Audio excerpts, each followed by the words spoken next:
podcast is part of the Sports Social Podcast Network. Bigre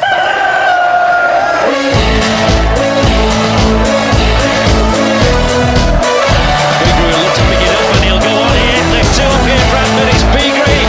He's got to make this count. It's Bigre. It's 1-1. You'll see a somersault now. You'll get a double. City till I die.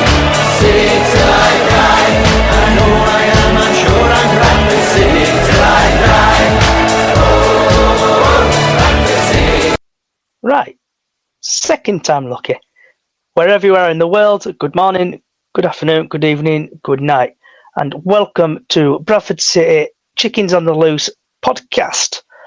And hopefully today, and hopefully now, technical free, I am joined by Lee. Hopefully Lee should be able to hear me loud and clear.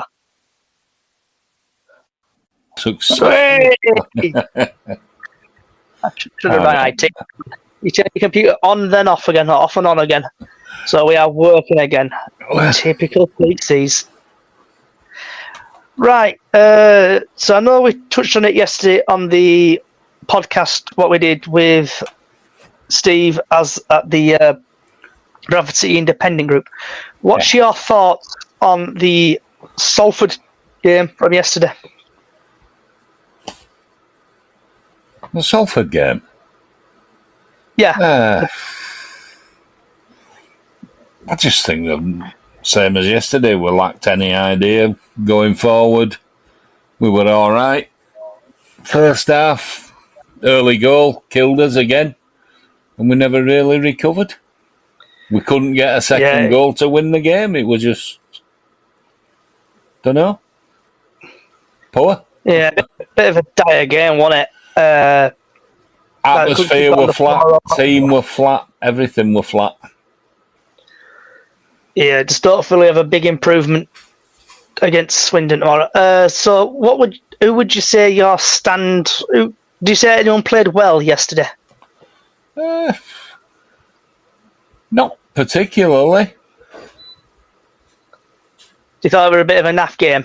Yeah, I just thought everybody seemed to be. I think Halliday had his usual game. Gilead ran about a lot, which he normally does. And that was it. And I'm mystified why Poynton can't get on that game. He's a good player, isn't he, Lee? You're right, it's just, what is going on? I was mystified after the game. I've got to say that's a good word, is that? Because I just was. I was like, this in Bradford, I know. Hopefully. We've got a couple of people. So we've got... we have Diane, Chris. Yeah, Chris is here. So welcome aboard, Chris, if you can hear me. Are you there, Chris? He's down as a listener. I am. Oh, he's there. Is he? Yeah, I'm here. Hey, mate. What was your thoughts on the Salford game yesterday? Sorry. On Salford game? Yeah, on Salford game. Yeah, well, on Salford game, I thought, basically, Halliday played well. Yeah. I thought Gilead was running his socks off, going up and down pitch. Basically, Cook didn't get any sort of possession, did he, realistically? Because he wasn't getting any crosses. Even though we had the likes of Smith and Tyreek on, it was just not... It was failing on every bit. And I just felt... My wholeheartedness sort of just felt that everything was lacklustre. And the main point that I wanted to raise, like I raised yesterday, was the fitness. It just didn't look there. It didn't. And what do you think's causing that? I don't know. I'm thinking it's because of probably lack of training or how they are training. I'm not sure whether they're doing like what they used to do in McCall's era. You know, when McCall was manager, they were all attacking all the time. Mm-hmm.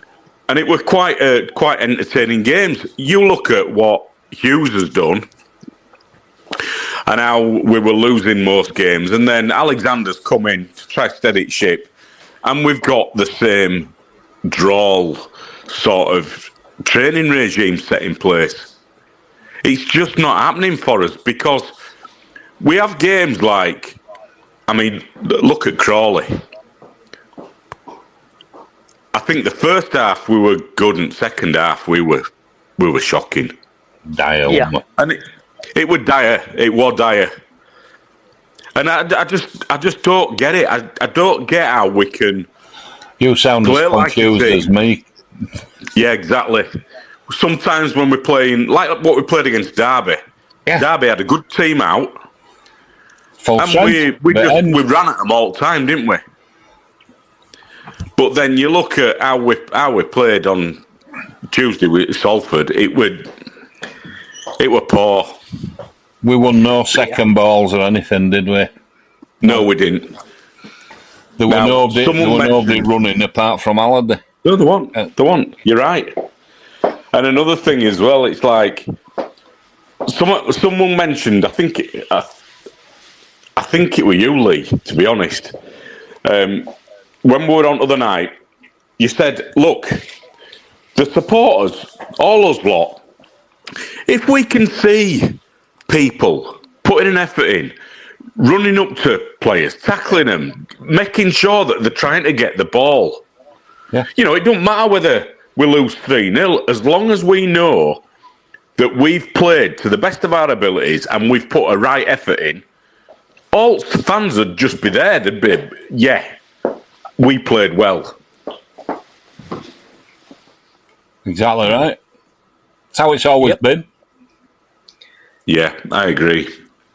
It's players that's show they've how got it's a been pair. forever for what. We'll support them forever. I became a City fan at 7-year-old. Yeah. And I'm now 51.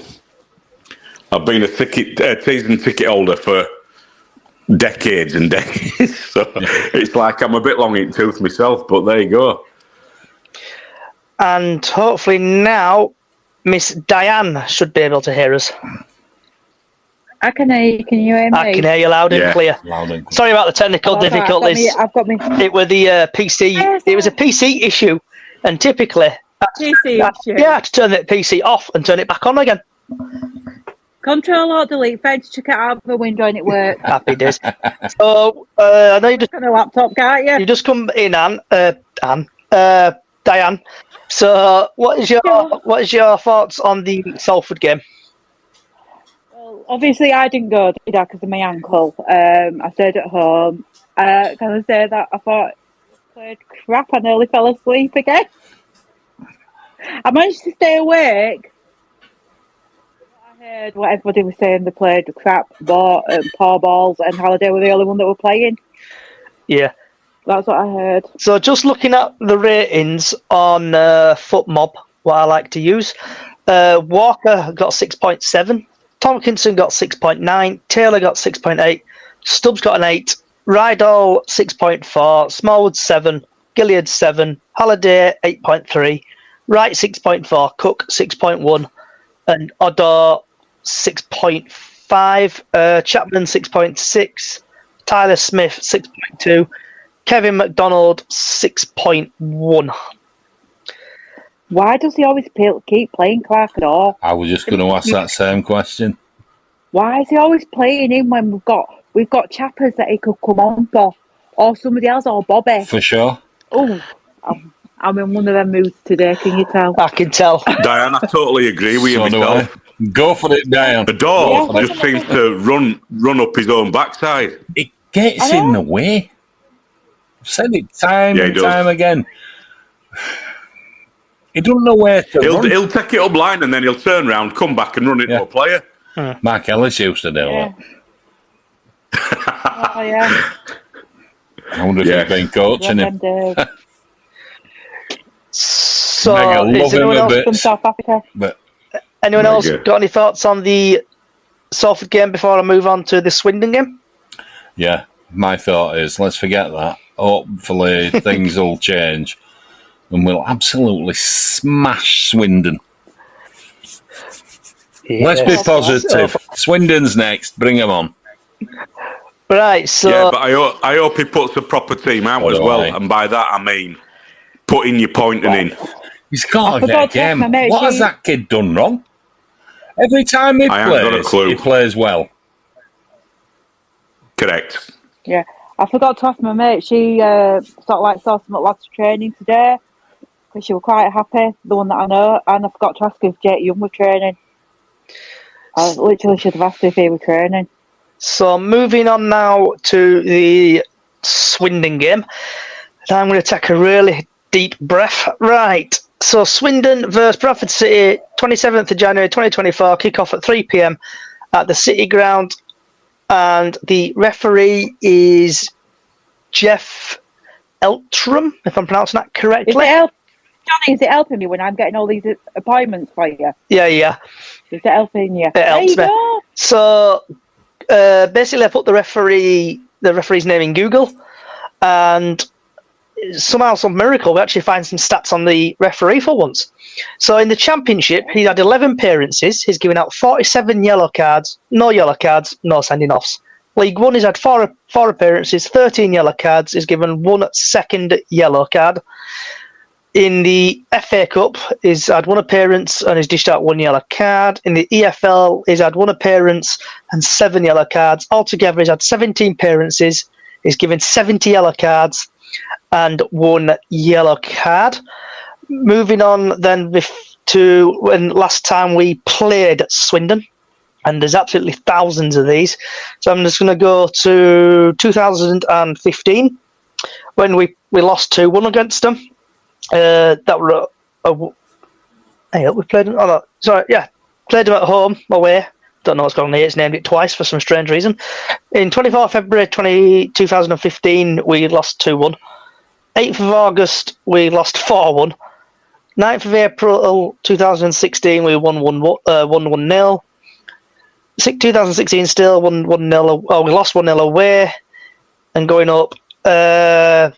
So we've had 7 wins, 5 draws altogether, and 5 wins.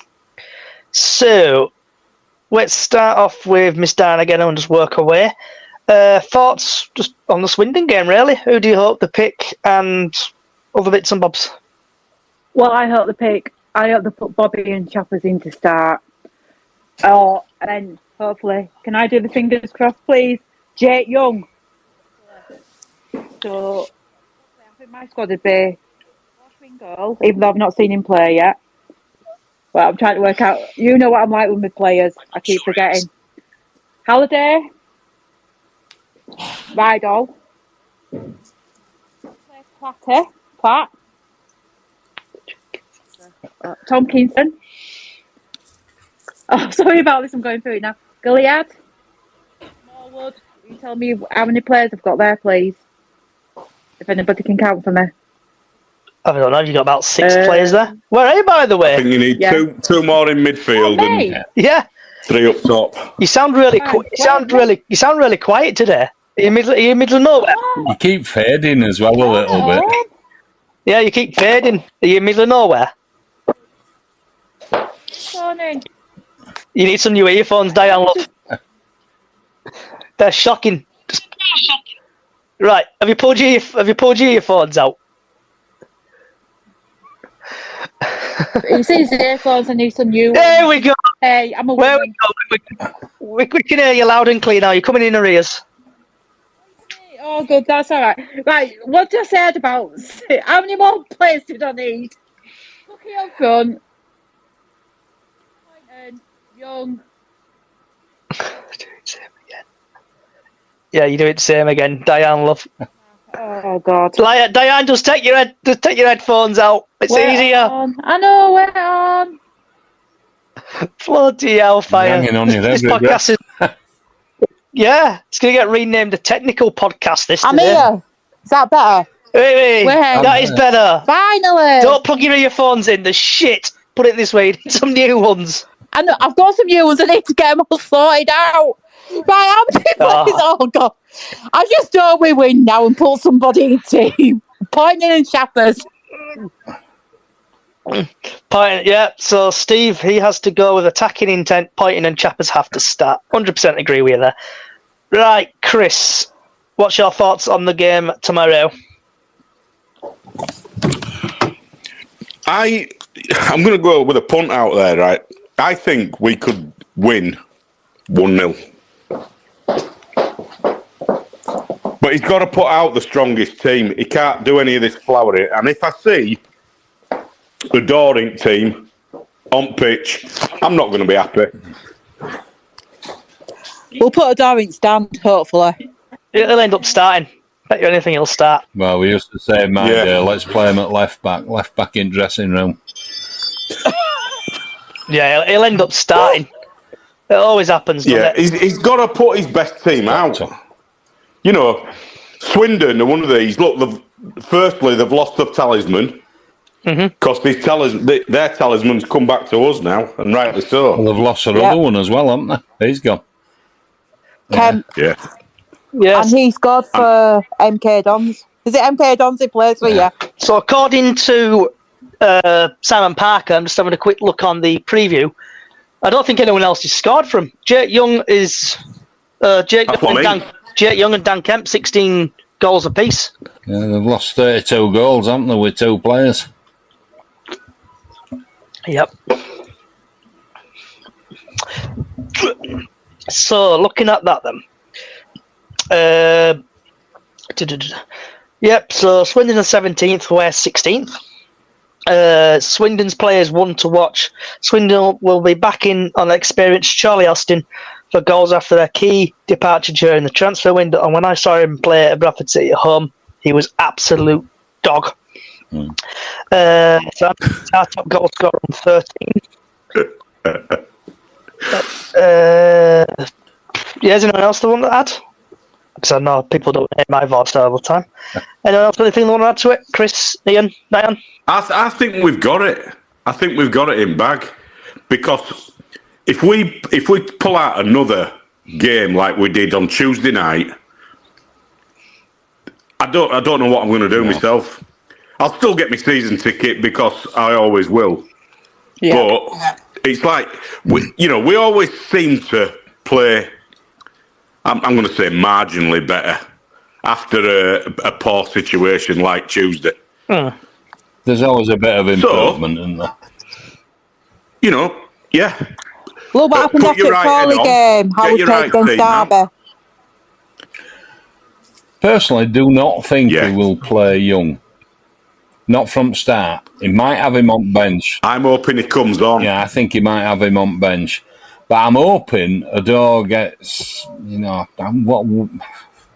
left out totally. And he plays Poynton or Chapman or both. Yeah, things need to change, don't they? Especially with the team. And what's Smith doing? Tyler Smith needs to be on pitch. Yeah, I agree with you on that one. I would personally, I agree with, I can't remember who said it, but I really hope Jake Young does start tomorrow and ends up scoring. He'll probably won't celebrate like. I'd be surprised if he does, Matt. Honestly, he's back in training though. One day he can't. And he said he qualified. I don't think he'll start him. I think he'll shove him on bench. No, I think he'll bring him on with about maybe 20 minutes to go, something like Hopefully that. Not only 5 minutes like he's done. Yeah. Is it just me, or does any of you lot think we are missing Walker? We're definitely missing him without any doubt at all. Not a shadow. Yeah. And he's just had a setback because of a G5. I'll tell you what. What's everyone's thoughts on Smallwood? I'm going to be honest with you. Shit. Well, I'm glad somebody else thinks the same as me then. Because watching him, Chris, at games and stuff, I probably, because I sit in posh boxes in the 1911. I'm waiting to see the same player that we saw playing for Hull. But he can't cross to save. Biggest balls on the pitch and put killer balls, so I've never seen him do that for us. I just don't understand, though. Surely, it's like I were at the game and all there, and I'm like, please don't take a corner, don't take a free kick. When we got a free kick and he rocked up for a free kick, I'm like, bugger off, you can't even clear it first, man. This might be He's taking it- controversial. That's his corners. This might be I don't understand controversial, but I- I've never seen I just him, thought- the player. I think he's just here for Yeah. paycheck and there.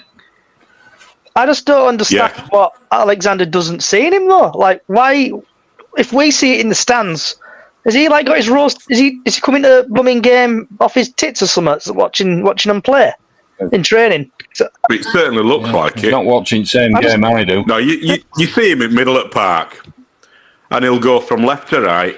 He'll have kicked a couple of passes, and he just spreads it out. Now, I don't begrudge him that, because that's what that type of player is. You know, I'll go back. McCall used to do it all the time. But the thing with what McCall used to do to what Smallwood doesn't, Smallwood's crossing. 9 out of 10 crosses are wayward. Another thing with McCall is he'd get in box and stick it in back at net from time to time as well. Smallwood's got one And don't goal, forget two when- maybe. Yeah, don't forget when Smallwood didn't play that time, we played good Yeah, we last did. year. But who did we have Yes. in? Lad from Doncaster that we let Walker. go. Oh yeah, no, with Walker as well. But the lad that we got from Doncaster, and we let him go, and he was a much better player than Smallwood. who was the lad Yeah. from Doncaster? That's what I'm trying to think of. Midfielder. We let him go at end of season. I've forgotten his name now. Now I've said it, I've forgotten his bloody name. That's old age. You sure he went to Doncaster? No, he didn't go to Doncaster. He came from Doncaster to us. Oh, bloody hell. What's his name? Come on, Diane, you're good with. Well, do you want me to go? Yes. Google. Yeah, do a Google. Player, Google. One Google time. Diane. a player from Doncaster. Midfielder. Knocking on a bit. Oh, Played at the top. oh, What the hell? oh! I know you mean. Not my fault. No, I know he means it's. What the hell do they call him? Not faulty. No, not my No, fault. no. We should have kept Foles. That annoyed me when they let him go. Definitely Doncaster, yeah. He came from Doncaster. He played against Played us. for us last He season. played part season. Doncaster let him go. What the hell was it? No, Clayton. that's when you took- Clayton. Clayton, that's him. Cheers, Tony Christie and Banter and Matt. Yep. Yeah. Thanks. We've got brains. We're getting a bit old now. We can't remember stuff. I don't think it's Yeah, just well, that's me, computers that's my that are letting brain. us down, is it, today? It's everything. Yeah. Everything's letting us down. Definitely, it's a technical today. Yeah. Clayton. Why on earth would he allowed to go? Yeah, his legs had gone, but he had the nous. I don't know if anybody will remember a player that used to play for Ipswich, Brian Talbot. He started playing in lower leagues, played against him many times, did Bradford, and he just used to sit in midfield. Ball would be pinged from here to there to wherever. He'd get on the end of it eventually and stick one in himself. He was an absolute awesome player, even when he couldn't run. I think with him though, I think quite a lot of players probably fell out with Mark Hughes. I reckon. I think he was starting Over, to like, lose dressing stuff. room. Like, I think they did. He did lose the dressing I room. think he did. I agree with that. But I think they were allowed to buy too many players. You can't keep that many players happy. You just can't. Yeah. Definitely agree with you. You on know that. what I think City look like sometimes at the moment, and this is in top third. Yeah. I don't know why nobody is either firstly giving a proper ball in for Cook, or the shooting from anywhere. No, they don't do that. They do like what? If you're as old as what my life is, if you remember Harry Enfield and Chums, he did this Mr. Chumley Warner thing, and it was a show where basically they did this football. The football were stuck to his foot, and basically they started game, and he had to dribble through ball, but ball never left his foot, and he run it into goal. That's exactly what we're trying to do. They're scared of trying to Scared shoot. of pulling trigger. Yeah. I've said it many times. To be mate. fair, Totally though, agree with you. To be fair though, Gilead did try it on Tuesday and he hit the post and then we scored from it. You did. But that's what we need to do more. Just shoot. Because, especially Gilead's got a shot behind him. If players have got shots behind him, it only just takes a keeper to spill it like he did on Tuesday. Player comes in, taps it in, and we get a goal. Well, going back to Smallwood, that's what annoys me about him. He hit an absolute worldie. But it's 2 seasons ago now. This is second season. He scored 1 goal, which is an absolute cracker. He just thumped in at top corner. He's never done it since. He should be encouraged to have a dig. So moving on. Just say now he can't get it past first man. So moving on from the Swindon stuff and just basically open it up to quite a few things now.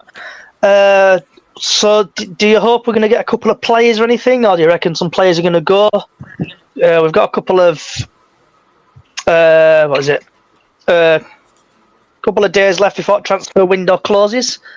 So do you hope we bring some players in? Do you want them to go? Who do you reckon? And just start with anyone, really. Well, rumour is that kid from MK Dons, but yeah, the one that's left MK Dons by mutual consent. Why do we need another midfielder? I mean, maybe we do, but I don't think we do.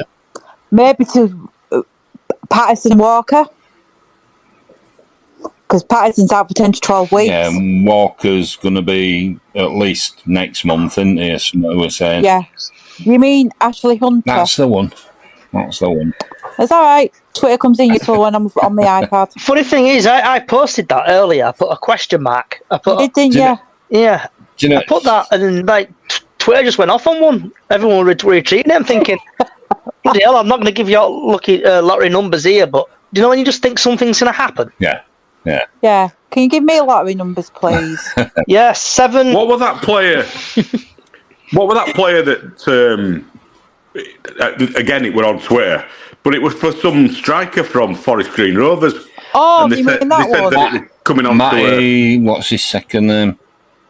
Is it Matty? Not Smith. What do they call him? I know you mean. Yeah. Matty Stevenson, isn't it? Something like that. Yeah, Stevenson, something like that. Yeah. Matty Stevens, something like that. Yeah, they said that he was just having his final medical, and then that's just fizzled out. Well, I'll be honest, when it comes to Okay. Bradford and signing players, I'm still waiting to find out who they got over at Whitewash, but we couldn't sign him because it was too late and it was after midnight. And when, do you remember a player that said, we've got him, got him. Mark Hughes. Yeah. Oh, yeah. And no, we don't have him. After 11 o'clock. Yeah. No, we don't have him. I still don't know. Matty Stevens. Yeah. They'll probably want to come to us because they probably want to eat proper pies. Oi. I didn't say that about Forest Green Rovers. Second Hopkins. Problem is with the team, though. I know you just spoke about 10 minutes ago, Lee, when we did the technical difficulties, and you said you've done a bit of research, haven't you, and stuff Currently, on players. Currently, at our club, now that Tyreek Wright's with us, we've got 34 players in total. We've got 6 out on loan from that, and we've got 4 that's come in on loan. Bloody hell. So when Graham Alexander today said, well, it was today, wasn't it? Because that's when we get to see his thing, that we'd have to let someone go before we could bring someone in. But we've got a couple of players that we're looking at. Are they looking at bringing one player in or what? I know we're going to let go if someone does come in. It's smoke and mirrors. It's like, well, what are you talking about? Are you going to bring someone in or not? Is there someone in his press conference the other day, it was on about. You got asked a question. He's like, "Oh, we're looking at somebody from, in other words, the lower leagues because we can't afford the Championship. So either it's looking at League 1, League 2, or National League for some players. So I think possibly some players may go between now and the 1st of February. I think they need to. Yeah. I don't know why Ryan Tulloch's still with us, because he's not going to play him. His club are saying they're not particularly interested in taking him back and that he should be looking for another club. Are we going to sign him? We better not, because he's done jack shit, and that's He making hasn't me been allowed to. He hasn't played. He scored in his last game. We haven't seen him since. Vidane Oliver's out on loan. Is he going to come back? Hopefully not. Yeah. Freddie Jeffries has not touched a ball this season since Alexander came in. What's he done wrong? Yeah. Well, as a midfielder. I just don't think he likes youth, does he, really? I know Bobby Poynton's played a couple and then he's just like, yeah, can't be asked. But we've got 3 goalkeepers. One of them's out on loan. We've got 13 defenders, 8 midfielders and 10 forwards. And just on numbers alone, you'd think, well, why haven't some of them players been playing? Because the ones that haven't been doing that well. Does anybody know Sorry, Chris. I was just going to say, Alexander, in his Twitter post after the Salford game, he was going on saying how poor it was, yeah. But then he was saying, in this window, that he was going to go for another striker, but someone who knows where the goal is. Because he said that about the last third, we've got nobody that will go anywhere near that rectangle that is a net. Whether that's right or wrong, I don't know. Because if we are saying we've got 10 forwards, my God, if you can't pick a good one from that, I don't know. Or are they all crap? Do you think? I don't think they're all bad. I know we just don't play them. I know we touched on it a little bit yesterday on Steve's space. What we did, but what do you reckon of Andy Cook? Do you reckon he can't be asked now because he's like? I think he's there's not to play for. He makes runs and like what we said yesterday. Yeah, I'd take him out for a game. You mean like Matt Hughes did it over Christmas last year, didn't he? Yeah, and he come back and he played at least 4 or 5 games after that. He played well. Yep. Might not have been scoring goals, but he's very good at hold-up play as well. Yeah, but then again, don't forget their defenders will take a look and they will defend him. That you've seen the players pulling his shirt and everything and holding him back, but referees are doing nothing about it. I think he's playing well, to be honest. In a crap team. He's just not getting service league. No. But he's still got 11 or 12 goals. He's got 12, hasn't he? Yes. Do you think referees have got wise to him, though, now? Like, for example, Drystone booked him, didn't they? And then he always gets his shirt pulled. Like, you see it, and you're like, ref! Fucking he's pulling his shirt, ref! And then, eventually, I think at the game on Tuesday, we actually got some cheers because the referee actually awarded some free kicks because his shirt were getting pulled and stuff.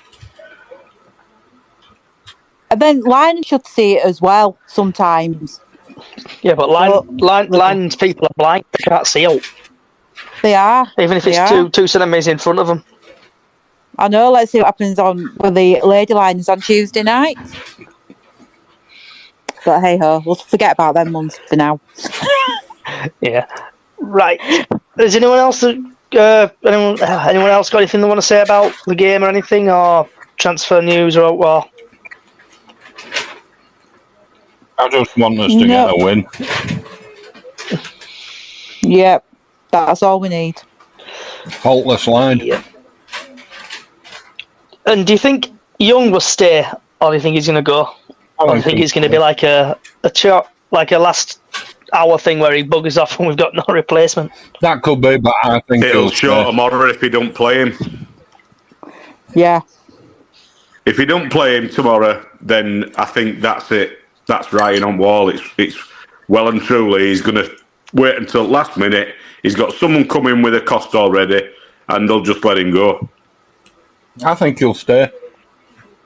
There's no point in going anywhere else. If he wants to play for us, that is.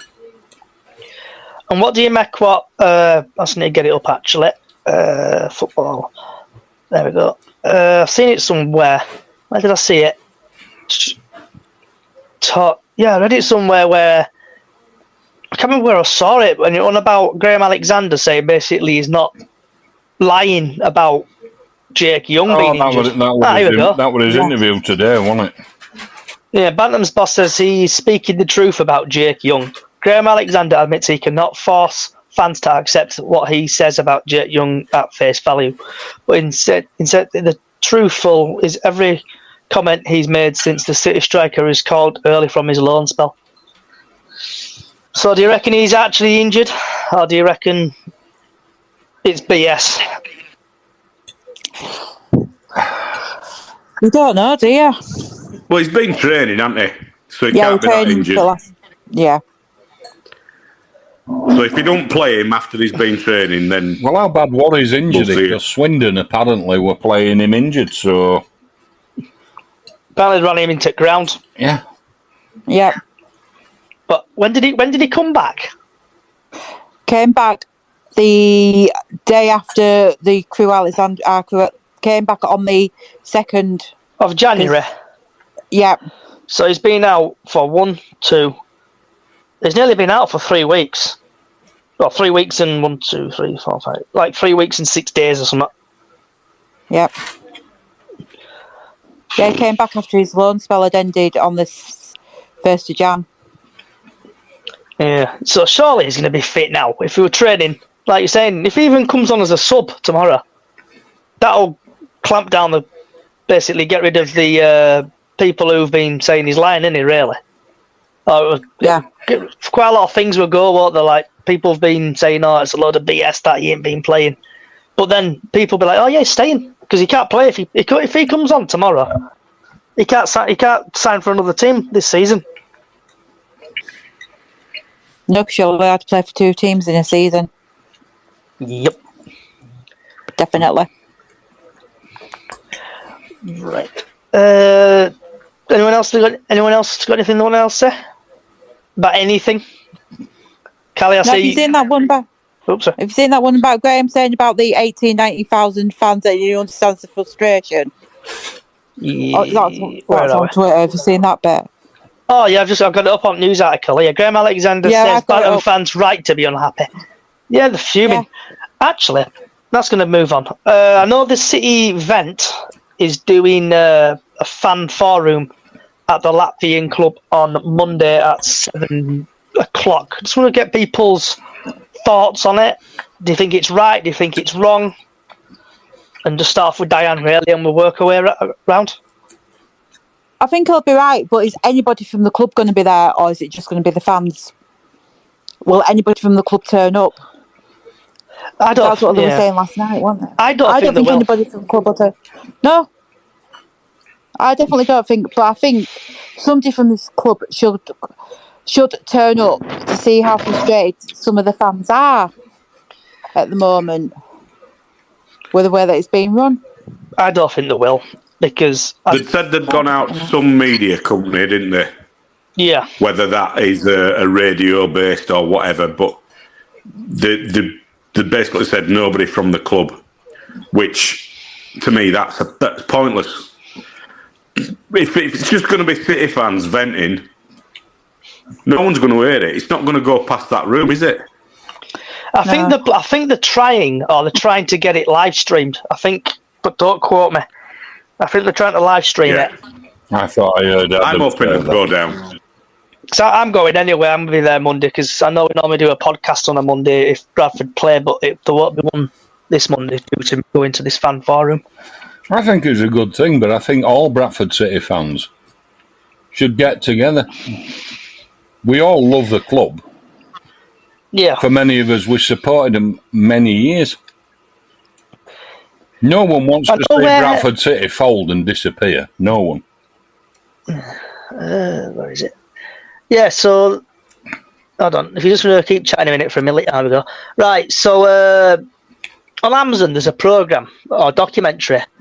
It's like a film, 1 hour, 30 minutes, and it's called The Rise and Fall of Pompey, Our Club. And I think you might have to pay it, or you can rent. I think it's like £2 or £3 to rent it. But I would give it a watch if it's still available. I've paid for it, so I like watching it, and it's just basically tells you what it is on the tin. The fall and rise of Pompey, how they went into administration a couple of times and things went wrong, and then eventually the fans took over. And Miss Callie, welcome. Have you got any thoughts on talking about? Do you know what? This thing that they're doing on Monday, I think it's just going to be a massive witch hunt against Sparks, against the so-called CEOs, the management. We don't have a board. I want to say board, but we don't have a board. I don't get why. I mean, you lot might enthrall me, but I don't get why the fans are in such uproar right now. We've only lost one game in the last, how many matches? I think it's with, people can tell me if I'm wrong or right, but I think it's generally about how the club's been ran.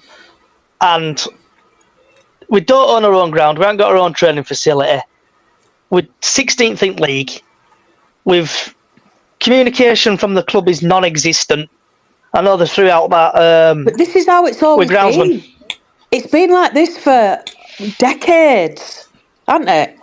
To be honest, I really don't get why they're all kicking off and they're making these different groups up, because it's always been like this. Yeah, we're 16th, but if you look at it, we're only 2 wins or something away from the playoffs, because it's that tight. The league is that tight right now. So I'm just flummoxed as why people are being like they're being. I think it's because the frustration, Callie, to be fair, love, with everything that's happening. Frustration, because we haven't changed nothing. No communication. I know you said it's been like that for years, Callie. It has. James Mason and stuff like that, when he was in charge, communication with the club was actually pretty good. There's been a flashpoint ever since Rhodes wouldn't sell the club back to Bradford City because it was his private pension. Now it's been said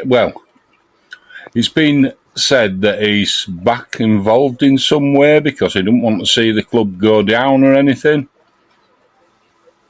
You on about Gibson or Rhodes? Rhodes. Flamingo Park.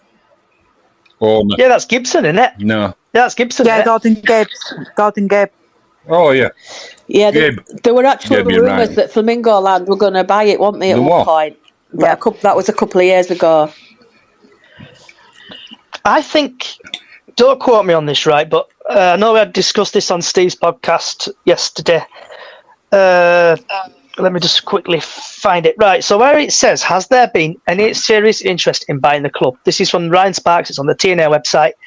There has been interest parties. I can't say a great deal because I'm bound to a non-disclosure agreement, but things haven't processed this far.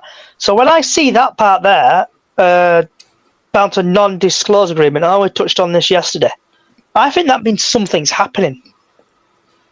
And I think something may be coming. Because if he's disclosed to a non-disclosure agreement, he's obviously signed something about something, so he can't say it. So what's just people's thoughts on that, really? And I think that's just his way of shutting all the rumours down. It is perfect also when you're buying something like a business or... where are we? Where's he gone? Has he come? Saj? Sorry, Saj, you wanted to say something? Yeah, no, I was just going to correct you on the non-disclosure bit. Go for it, mate. It don't matter. I think if anyone puts any sort of interest in, they'll sign a non-disclosure. So that's even if they're just kicking tyres. Yeah. It don't actually mean out. And I'll just touch on the point Callie said about Melt's changed. We did own our ground in my lifetime, and we don't now. And you know, we've been in 2 administrations, and I had a look at how other clubs have fared who've been in administration. Only the Football League ones, not the ones that had gone into administration in National League. But 20 of the 29 that have been in administration after us are higher than us. 5 are in the Premier League now, and one of them have actually won it, Leicester. Yeah. So to sort of accept that, you know, we are what we are, and we shouldn't aspire for better ownership, better running of the club. I think that's dangerous if we have a majority who believe that. I think there should be, I don't. Before anyone says, "Oh, I don't agree with fan ownership," God help us if we had fan ownership with state of some of the stuff that comes out on Twitter. But yeah, definitely the club needs to move in the right direction. I think commercially it is, and I'll give Ryan Sparks that. But I know you said you don't. I know you said you don't believe in like fan ownership. Yeah. But there's teams out there who actually, tell me if I'm wrong, but Exeter are under fan ownership. Yeah, but we're not Exeter, are we?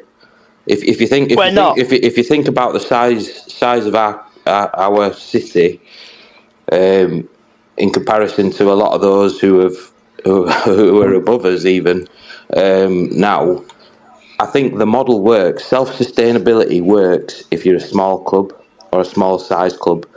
It works if you're competing with a lot of clubs around you.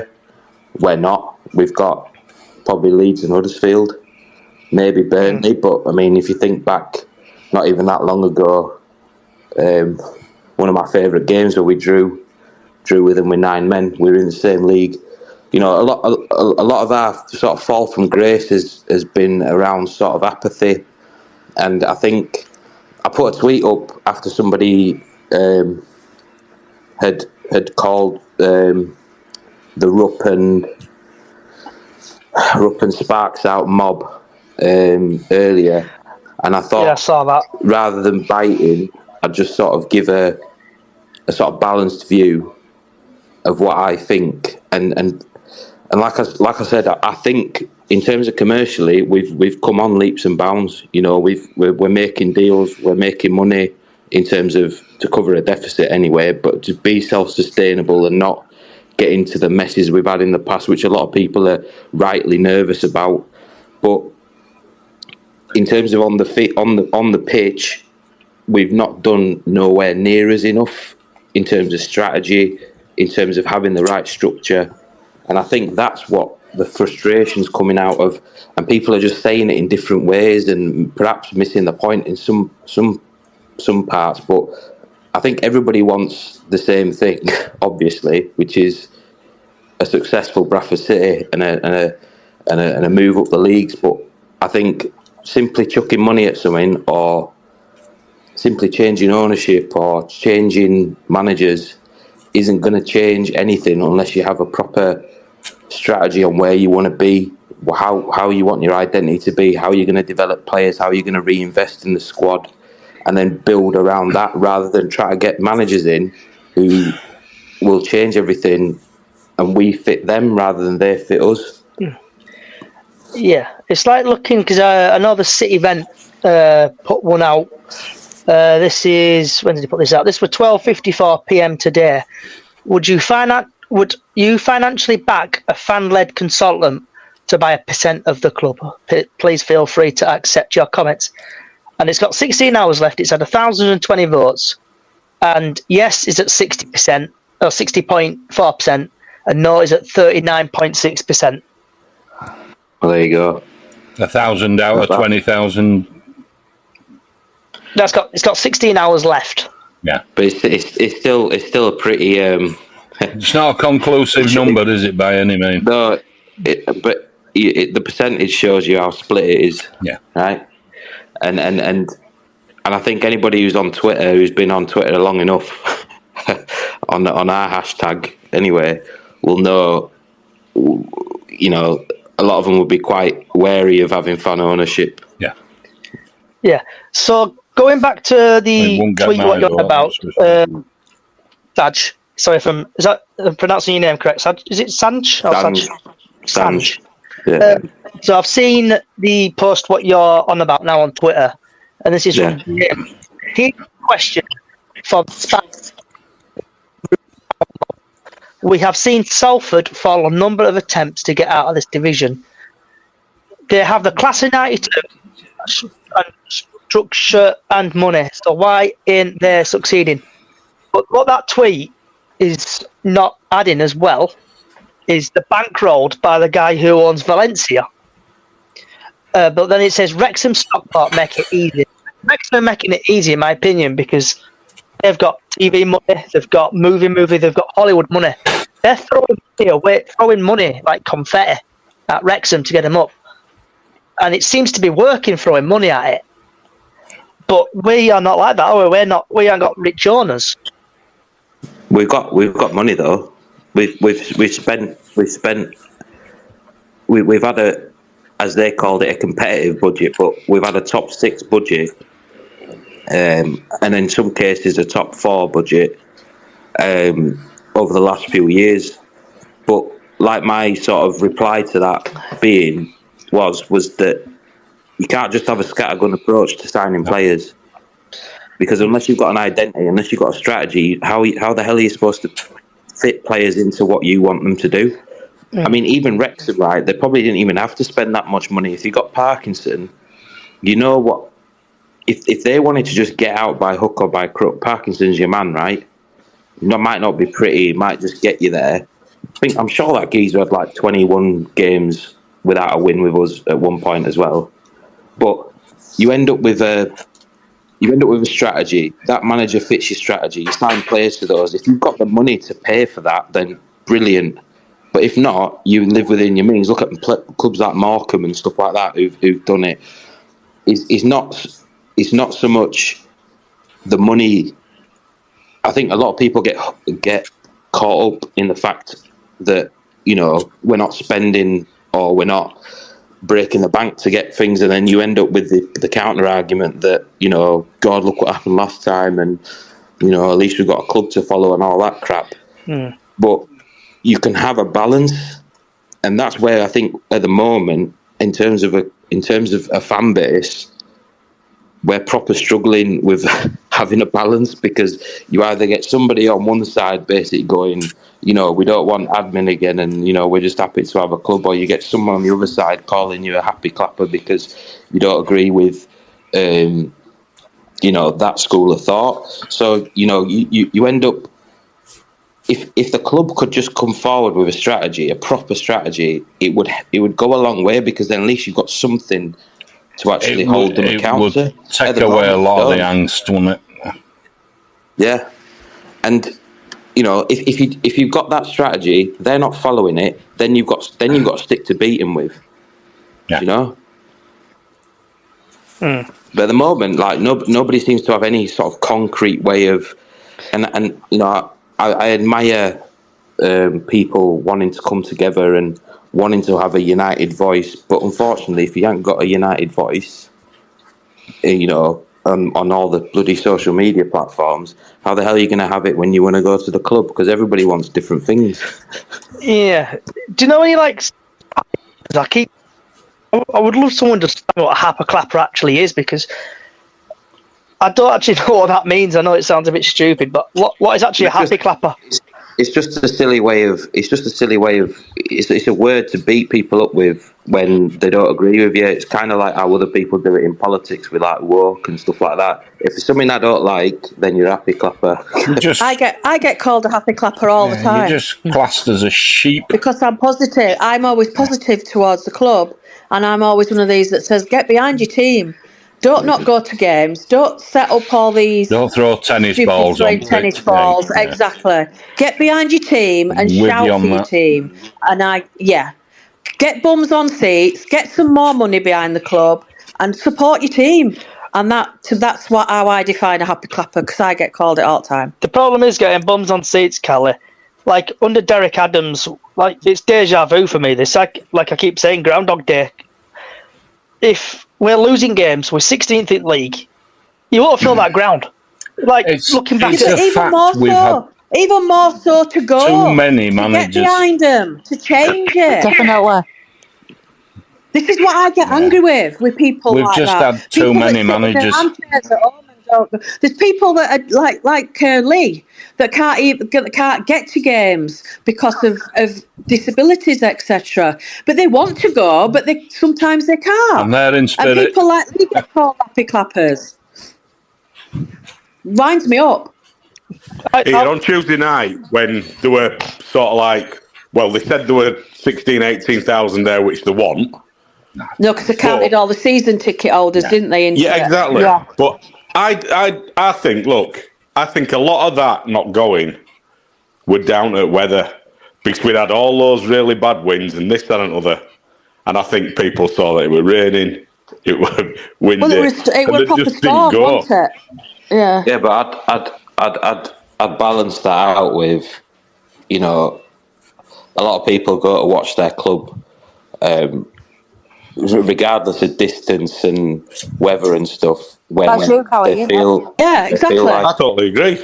I travel from Nottingham to all home games. So the home game for me is an hour and a half. Well, it's 3 hour round trip for every home game, and then I go to all the away games. But that's better for me because I'm in the middle of the country, so I can get to all the south games like your Exeters and your Gillingham, Stevenage, all them kind of ones, because it's not as far for me that way. Yeah, but I've sat there in the. I've had to have dragged when she were 10, when Lainey were like 10-year-old.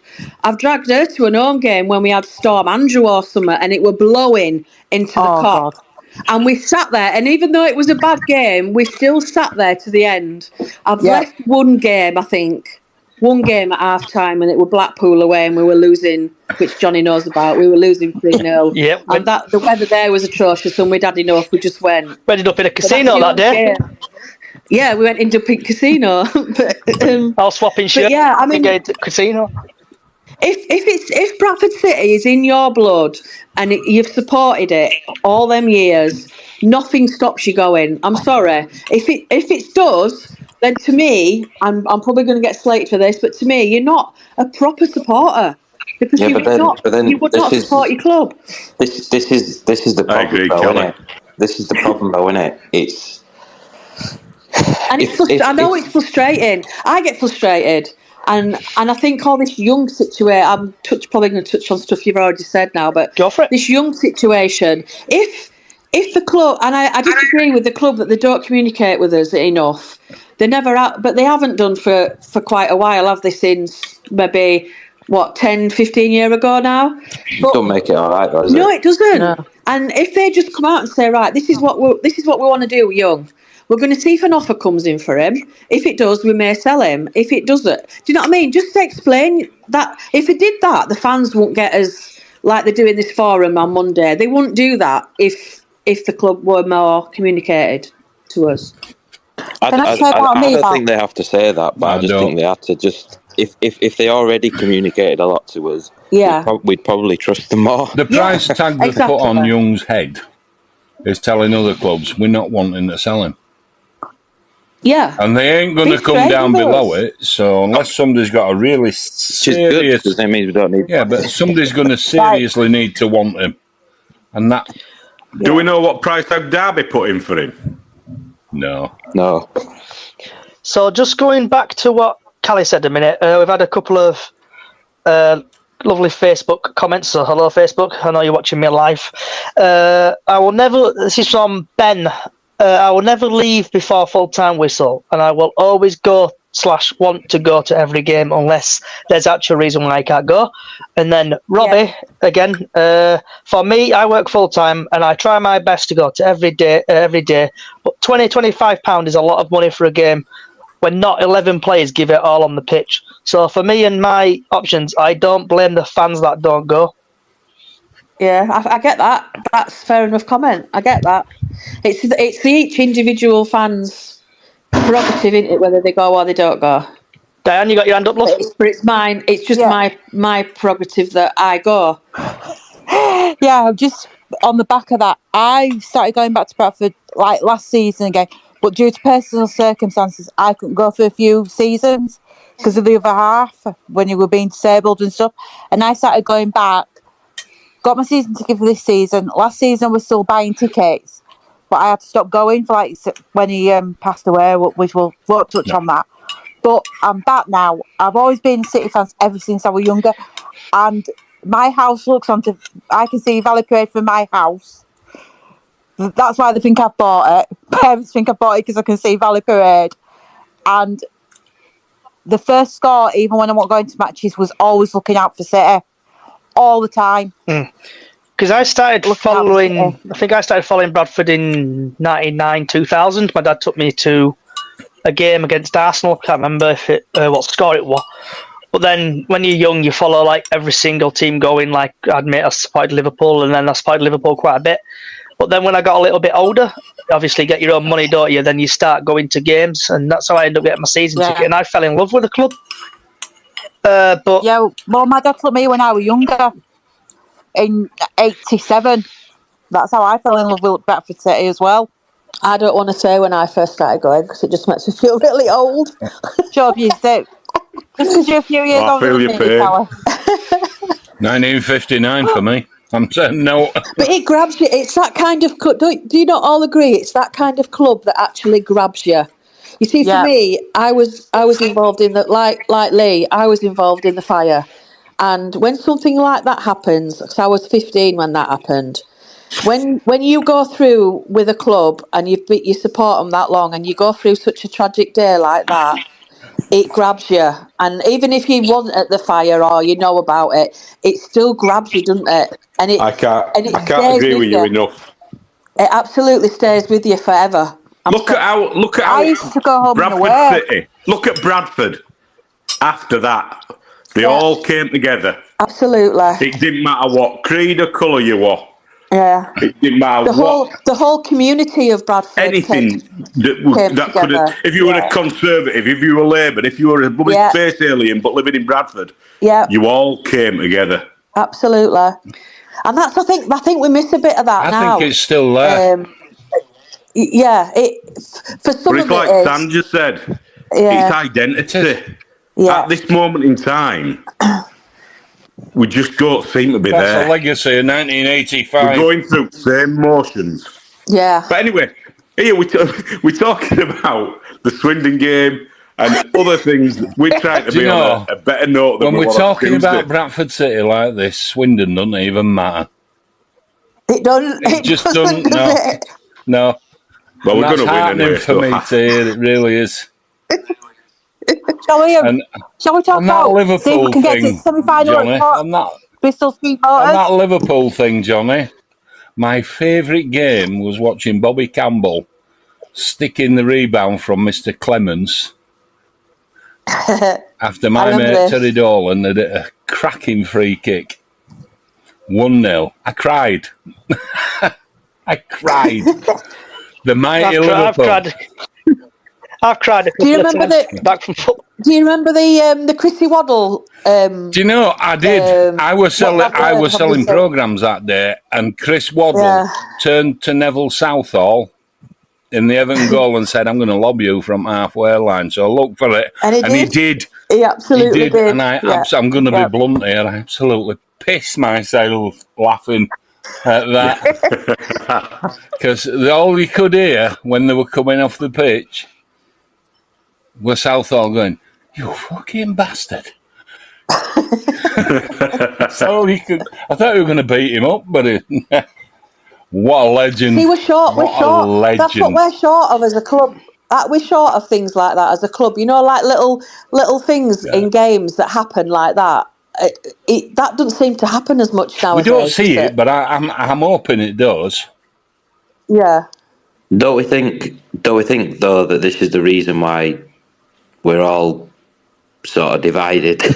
Yeah. because I think, like, listening to you guys, was old age, you mean? Yeah, well, I'm what, I don't know, how old am I?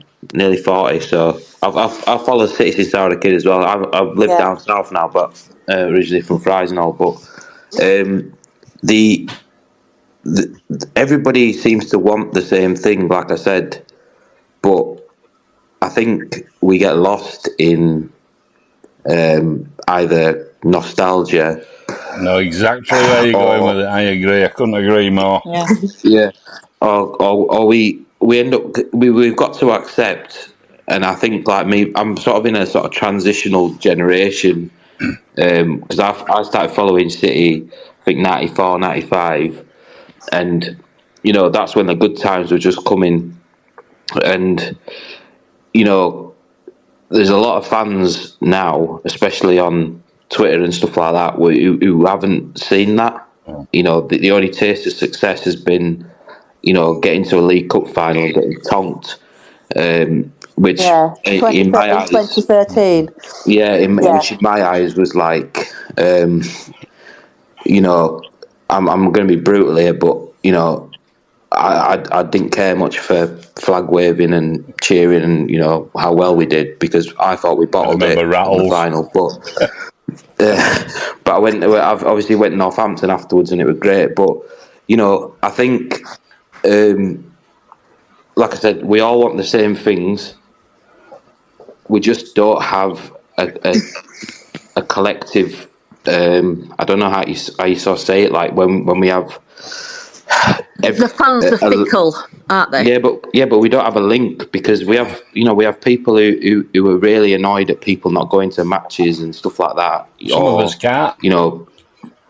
Exactly. Or this whole sort of I'm a better fan than you and this and that. That's bullshit, isn't it? It's all the stupid infighting and stuff like that. Whereas at the end of the day, we all want the same. We just need to find a common ground, and I don't think there is one at the moment. And I do think it boils down to, if we knew what the club wanted in terms of where we want to strategise to be. And believe me, when Ryan Sparks says his strategy is to get out of League Two, and then when we get into League One, we'll see from there. That is not a strategy. That's like it's like a short-term goal, it's like I want to lose 5 kg or something. Yeah, it's not good enough. It's not good enough. And if he can't do that on the footballing side, my thing is you get a director of football in, you get them to run the strategy, you run the commercials, you keep the money coming in, and let somebody else handle the football who knows what they're doing. And then suddenly you've got a strategy. You've got something you're working towards as a club, and everybody can get behind that. Well, that's part of what Alexander was saying in his conferences this morning. I'll deal with the football, and we need people to deal with their jobs. So they need to split it. Do you think the club basically don't care about the fans? I don't. Do you think they don't care about? I don't believe that, and I really don't want to believe that. They'd be stupid to do that. I think they're just naive. They're just not good at that part of it, and I think they need people in to be better at that. Sometimes the passion for the club gets in the way of reasonable thought. Sometimes. Yeah, absolutely. It's like we've had one comment from Ben on Facebook. Need an owner like, the Peterborough owner? Not I can't pronounce his name. Yeah, but people's like, we've had a comment there saying, what about hopefully or one day get like an owner like him who's at Peterborough, the Peterborough chairman. You know how much flack Darren McAntony gets? It's ridiculous. And we look at it from the outside and we think he's a quality owner, like, he puts money in, he knows his football, and he can sort of have that. His idea, his strategy is obviously to develop youth, pick out the best of non-league and around there, and he's created a structure around that. And then what he does is he sells them on, people like Ivan Toney and stuff like that, and he's created a business model that links in really well with the football model. But he's still got his own fans who are after him all the time on Twitter, which is like, is nuts, because they're not doing as well as they should do. Isn't he doing a Jurgen Klopp and leaving at the end of the season?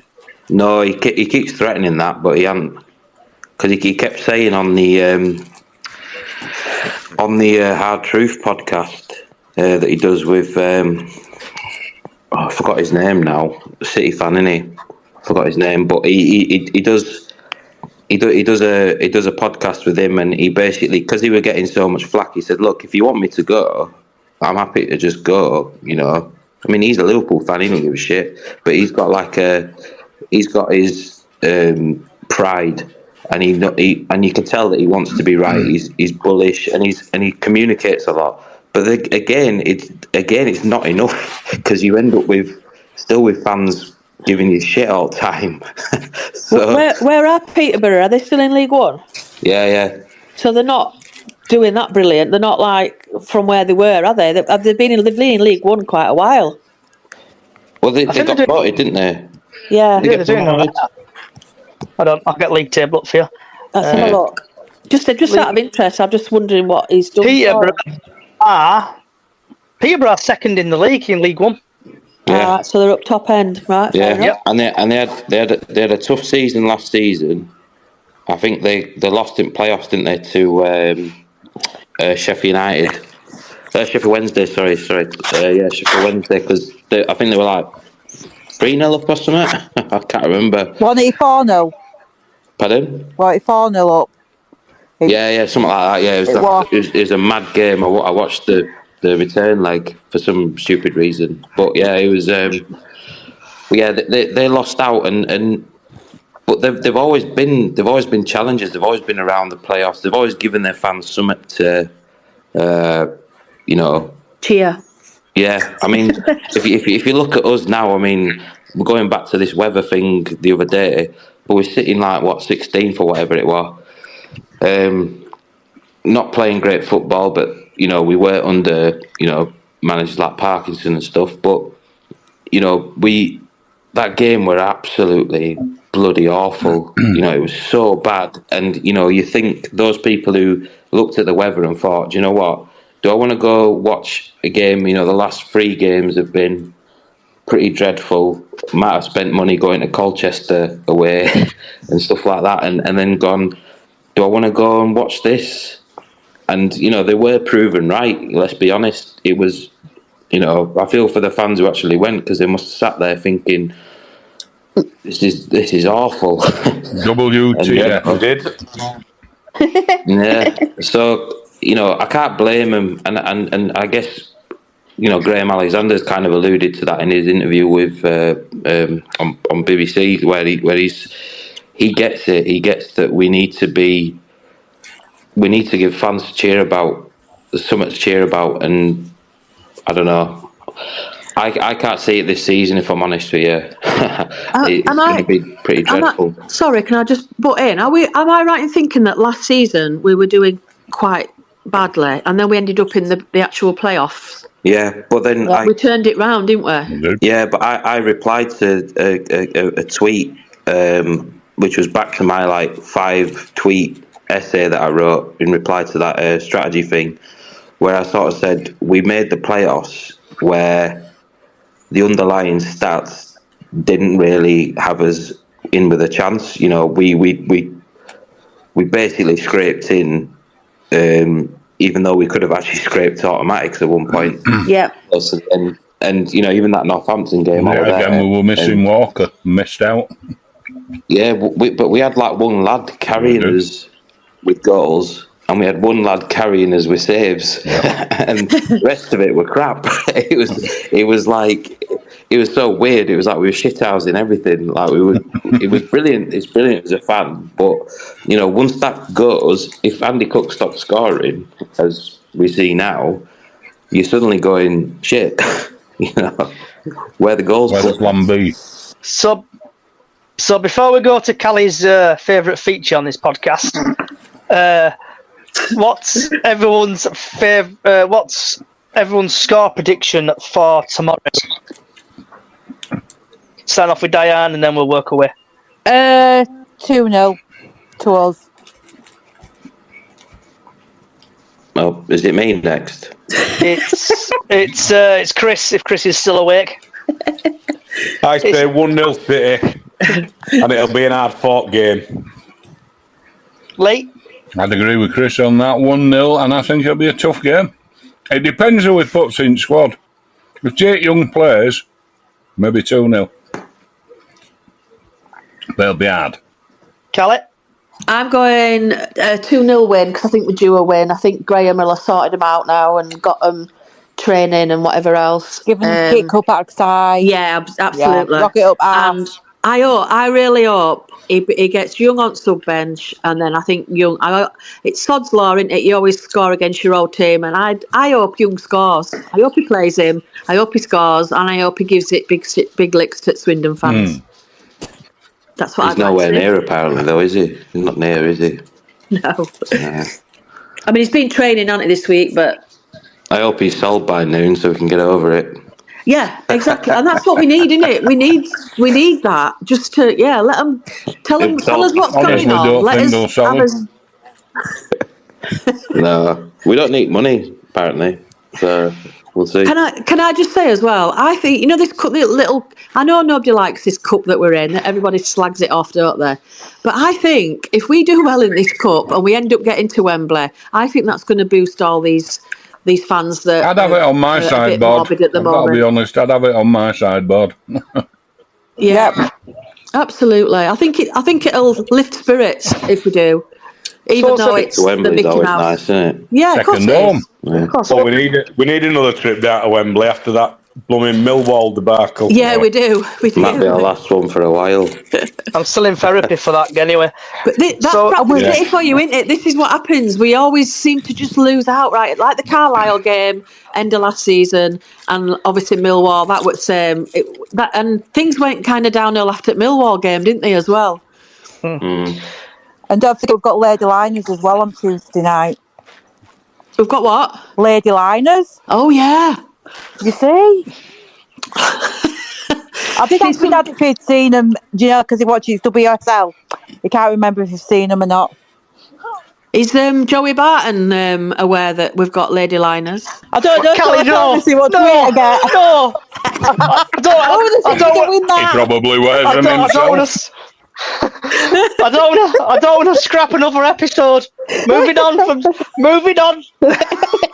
Sorry, that's my fault. Moving on. I don't want to scrap another episode. With 3 hours in, I don't want to scrap another episode.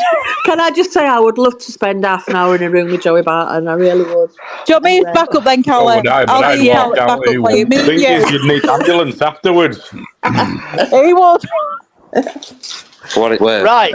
I bet 4-2 on City every game, so we're due. Do you? What's 4-2 to win?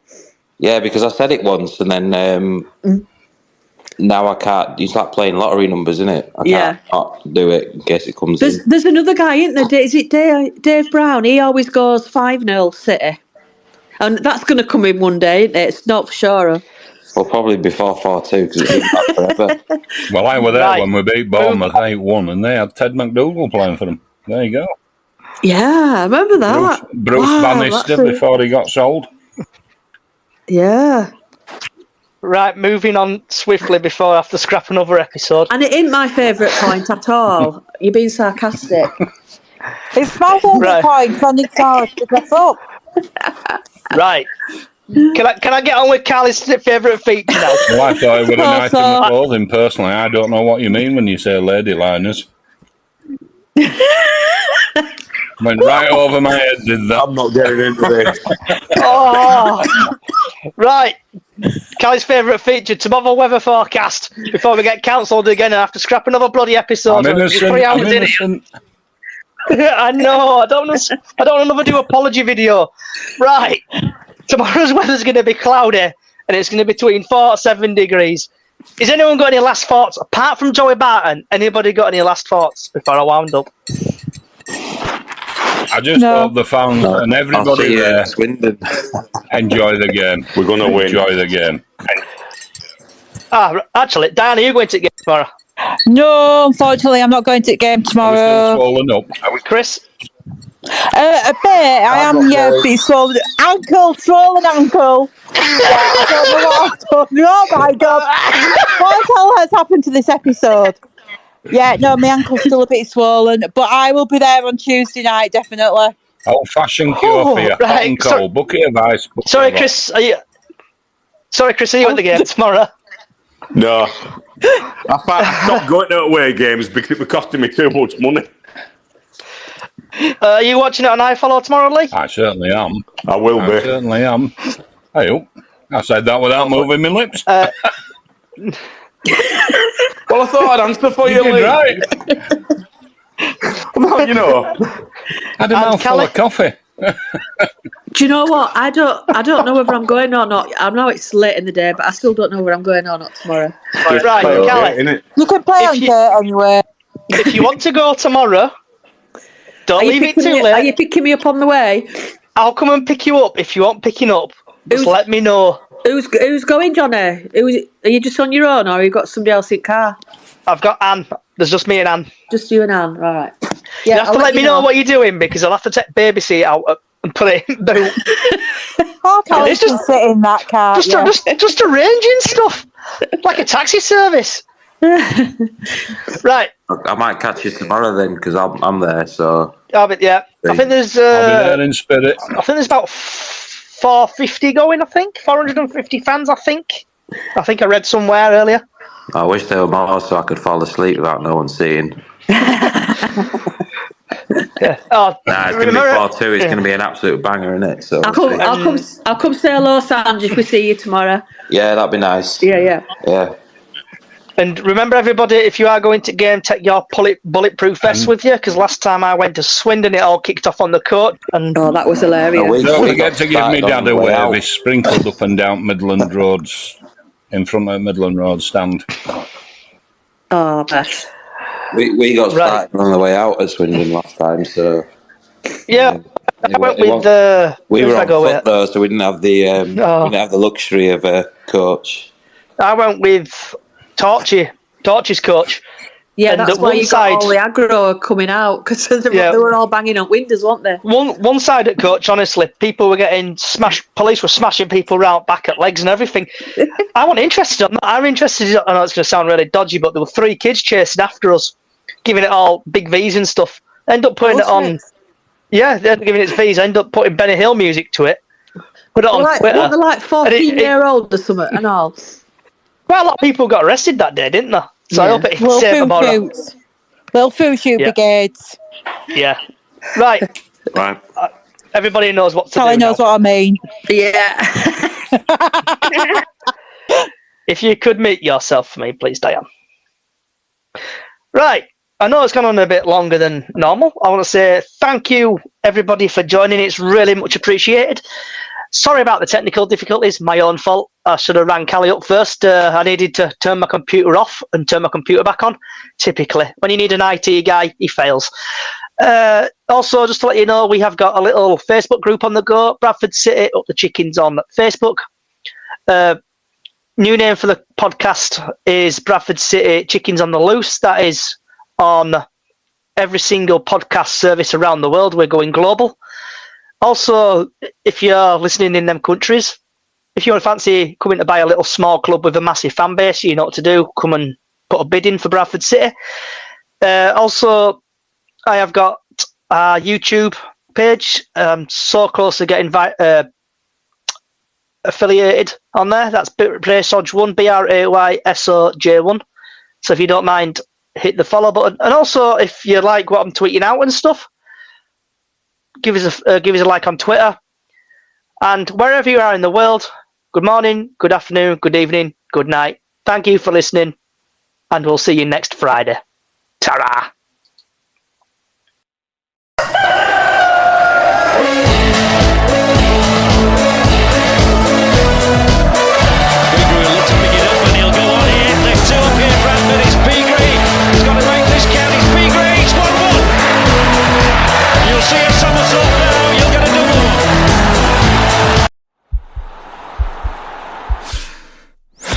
This podcast is part of the Sports Social Podcast Network.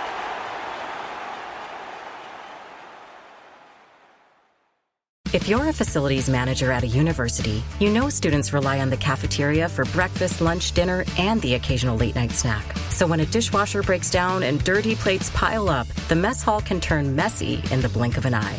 Enter Grainger. With over 1 million industrial-grade products and fast delivery, the product you need now is never far away. So you can turn that dishwasher back into a lean, clean washing machine. Call, click Grainger.com, or just stop by. Grainger, for the ones who get it done.